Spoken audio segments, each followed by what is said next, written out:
Welcome to the Whitwam Wealth Real Estate Podcast. I'm Scott Whitwam, and today our subject is DOGE Real Estate Investing.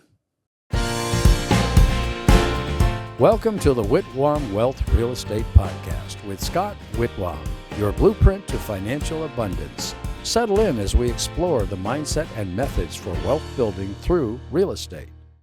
Welcome back. I'm Scott Whitwam. Today we're talking about DOGE Real Estate Investing. And what is DOGE Real Estate Investing? Well, everybody has heard of what Elon Musk and the DOGE crew are doing in government for the Department of Government Efficiency. And this is having, and you may not see it yet, but this is having an impact on real estate investing, and it's having an impact in a very good way. As Elon Musk and his crew work with President Donald Trump to make the government more efficient, it's going to make the economy begin to roar. We're already seeing consumer confidence begin to rise. And that's a big thing for real estate investors. It doesn't matter whether you have buy and hold, whether you're wholesaling, whether you're fix and flipping. It doesn't matter what you're doing. When consumer confidence rise, the opportunities increase for all of us.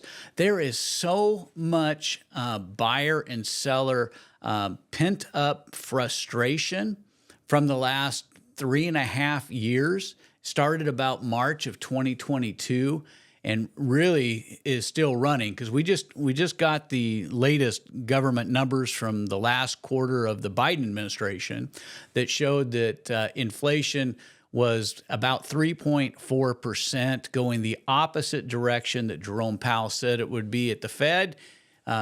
He's taken multiple wrong moves in the wrong direction. And, I talked about that quite a bit last year as he was cutting interest rates. The bond market has reacted adversely. And so right now we're at this place where the Fed has actually lowered interest rates, but because the economy has been so poor and in such a turbulent state, the bond markets have continued to go up, and that's what's driving us with higher interest rates. Higher interest rates have kept buyers on the sidelines for the last 3 years. And higher interest rates have also kept sellers on the sidelines because sellers don't want to trade low-interest mortgages for a high one. So how does this help us as investors? Well, this is a great opportunity to be acquiring properties because there has been such low activity with buyers out there. There's a lot of sellers that are willing to listen and entertain cash offers, stuff that would be in the wholesale price range or discounted for most fix and flip investors, and some really good deals for cash flowing in cash flow markets and equity building markets, buy and hold properties. And it's only going to get better. So those who are on this leading edge of it, as we start to see what's going on now with DOGE, as they're going in and discovering all of this wasted money that Congress has allocated and has gone into these departments, but either been spent improperly, been spent in things that don't promote the benefit of you and I, the citizens of the U.S., and they start to pull that money back and claw that money back, it's going to start bringing money back in. I would like to see the government take that money and apply it directly to the national debt, because that will be a way to actually start to reduce or lower the inflationary rate by clawing back money that was put out into the marketplace. I heard a proposal this morning from somebody who was speaking with Elon and said, wouldn't it be great if we get to the end in 2026 of that 2-year period and the government then provided $5,000 checks for everybody, returning the money that was recovered to the citizens. And I said, it's really kind of a good idea from the standpoint that it's our money. We're the guys paying taxes into it, especially as real estate investors. Sometimes I get hit with heavy capital gains. I'm sure you do too, on some of our real estate plays if we're not running 1031s on them, or if we're not putting them into long-term hold investments. Sometimes we have some capital gains issues, and so we're pumping money into these things the government's been wasting all this money on. And now when we pull it back, I mean, it sounds like really good. Let's send everybody out $5,000. The only problem is, and it is our money, the only problem with doing that is it's going to flood the economy with more dollars, which was the same problem we had under Biden's administration, where they were spending trillions of dollars, pumping it out into the economy under the new Green Deal, which really wasn't even well, they didn't call it that. They called it the Inflation Reduction Act, but it was really the Green New Deal, and it really wasn't adding any value. And we're seeing the same thing happen again with those kind of dollars. All these companies that are on the green side, I mean, we saw it back years ago with Solyndra, we've seen it with First Solar, we've seen it with some of these, but now we're seeing, electric auto manufacturers shutting down. We see several of the green energy companies going into Chapter 11. I was just watching a documentary on one of the power companies that had some solar plants in California where they use reflective solar, and the cost to produce that energy is so high that they're getting ready to file bankruptcy. And so let's get that money back. Let's put it into things that actually work. And then what that's going to do is it's going to start to bring interest rates down, because the bond market is going to act properly. And so I'm hoping that when we get to where we're actually seeing the government actually pull these, not just freeze the money, but actually pull the money back in to the Federal Reserve, and so that it's money that's available, that we recapture that money and apply it towards the national debt. I'm hoping that President Trump takes that action versus sending more money out into the market, where it will certainly cause some inflation. Now, I know there's a lot of people out there that after coming through these last 3 years could use, a check, in the mail to help them just, to pay their bills, pay their credit cards, pay their cars. I get it. I've been through this same economy with you in an industry that the Biden administration basically shut down, the real estate industry, whether it's on the brokerage side or whether it's in the investing side. And so we've had to be very cautious, really focus on our numbers and stuff.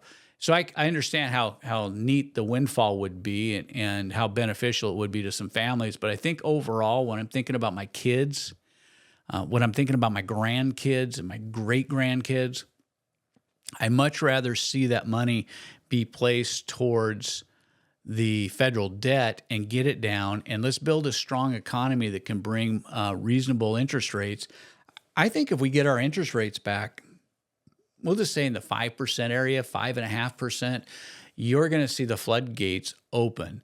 We have a housing shortage in the United States of America, and many of the big cities, the big metro areas are adopting these new ADU rules, these additional dwelling unit rules, in order to help to compensate for that, in order to provide some more housing. But let's face it, do people really want to live in a 800 square foot ADU, or would they rather live in, a 1,200 square foot house, a 2,200 square foot house? We really need to be building houses on lots and opening up, but we won't be able to open that up until we get interest rates back down where buyers can afford to buy homes. The fact is that home prices are not going to drop significantly, because we had you add the new inflation numbers that we just got over the last 3.5 years, we've had over 30% inflation in the United States. I mean, that's ridiculous. If you had $100 in the bank in 2021, it's worth $70 today. I mean, think about that. That is just ripping off money, but we can't get it back because the prices are what they are. I don't think we'll ever be able to come to a time where we actually see deflation. The government doesn't want deflation to begin with, because deflation hurts its ability to pay its national debt. If we had no national debt, we could actually be in a place where prices could go down and it wouldn't harm the economy. But we're not in a place like that because the government needs inflation in order to make the current dollars they owe worth less money. I mean, we're spending $2 trillion a year as a nation on interest. And we're spending money we don't have on things we don't have. So that's why I like what DOGE is doing. And I think it's going to help us as real estate investors. And I think you're going to start seeing it come a little bit quicker, especially if with these new tax cuts they're talking about to really help out, the blue collar. I think you're going to see some additional disposable income and people be in a place. We get interest rates down a little bit. They're going to be in a place in order to abide into the home affordability, kind of matrix. Their incomes will now be at a place where they have the money in order to buy, to put down payments. I think that we've got some really good things coming. And so for investors, I think that I've had some investors who are on the sidelines. I hear, the financial guys talking about keeping your money in cash and take some of it out of the stock market because there's going to be some volatility because price to earnings are all out of whack in the stock market. Well, this is a good time, I think, to invest in real estate and to see if you can't find some deals out there. We've got a lot of properties all across the nation that have higher than market normal days on market. And those properties are ones that you certainly, if you're buying off the MLS, give you some good negotiating power. There's also a lot of properties that are suffering from severe deferred maintenance because people couldn't afford to do maintenance they normally would over the last 3 to 4 years. And so a lot of those properties can also be picked up where you buy them in as-is condition, which is what we love to do.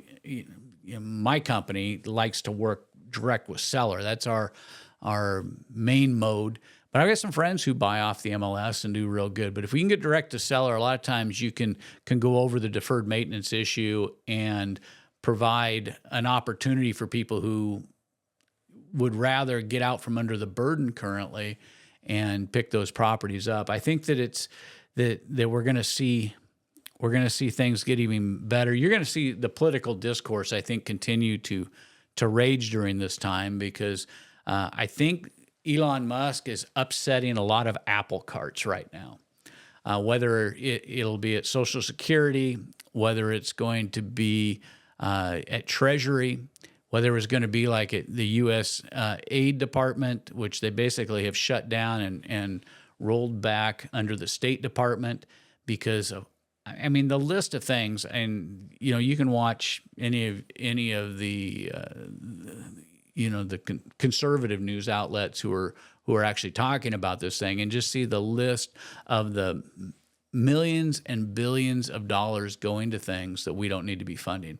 You think about this, real estate investor, every time the government spends $100 million of our money out there, they're taking money out of our pocket.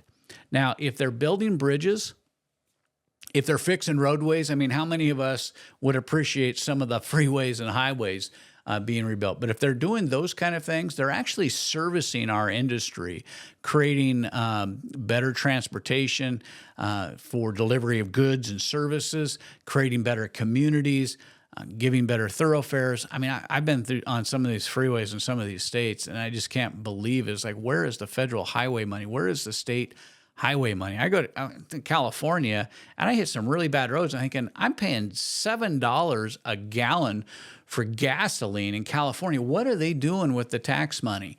Again, we need to get much more efficient in order to facilitate and increase this real estate market. Because I think that even as we're in the spring buying season on the what I would say the residential MLS side of things or the realtor side of things, we're starting to see people's interest pick up, and I think we're starting to see sales pick up slightly. I'm waiting to see what January's numbers are, but I'm sure February numbers are going to be better. One of the things that I'm seeing nationwide, though, is an increase in inventory. Seller, I talked about the pent-up seller frustrations. People are ready to sell their homes. I think that we're going to see some things start to break out because people are confident in what President Donald Trump and the DOGE team are doing to recapture money, get rid of waste, and shine the light on the corruption And if you want to know whose money is being taken back on your behalf, just listen to the people that are yelling the loudest. They're the people that were getting the money, because now they're clamoring about it. And I'm sure that there's going to be some good programs that accidentally get shut down, maybe even get cut. But you know what? Congress can be good at fixing those, because they can identify that, oh, no, this was actually a good program, and we want to continue to fund this. But I think that all of this is going to work to our advantage. I am much more positive on being in the marketplace. We are, upping our scale of investment activity. We want to try to start acquiring even more inventory right now, because when it does get good, you want to be the person that has bought low and sell high. And I really think that we're coming in based on what's going on with DOGE and some of the other things with, Scott Besson over at Treasury and some of these other things that are happening. I think that really that our real estate future is going to be much stronger. And I think this kind of coincides with what the CFO of the National Association of Realtors said. And he is believing that 2025 and 2026 is going to see a recovery in this industry. And if you wait as an investor too long, you're going to be, again, competing with all the new investors coming out of the woodwork. You're going to be competing with the retail buyers, and you're going to be complaining again about prices, even on the wholesale side of real estate, being too high. It was much harder in 2021 and 2022 to acquire super good deals, I think, on real estate versus what it is today, based on what we're seeing and what we're experiencing and what I'm actually hearing from our investor students and investors across the nation. So I think DOGE in real estate investing is very good for us. I think you're going to see some real positive outcomes from this for us as real estate investors, and I really encourage you to be ready. In fact, as even ramp up and get ready for the surge in buyer activity and that's coming up. This is really going to help, I think, all of us, since there's a lot of people that have been on the sidelines. They're going to need places to live. They're going to come out of mom's basement. They're going to come out of living with their brothers and sisters. They're going to look for places instead of living with relatives. They're going to look for their own places, whether it's on the rental side. But there's going to be a lot of families who are ready to buy. And I want to take advantage of that. I want to thank you for being part of the Whitwam Wealth Real Estate Podcast. This is Scott Whitwam. Remember, you can become part of our growing community by liking and subscribing to this channel. Be sure to find us on your favorite podcast network. We're found on Apple Podcast, iHeart Podcast, YouTube, and actually wherever you like to listen to your podcast. This is Scott Whitwam for the Whitwam Wealth Real Estate Podcast, where we're wealth building through real estate.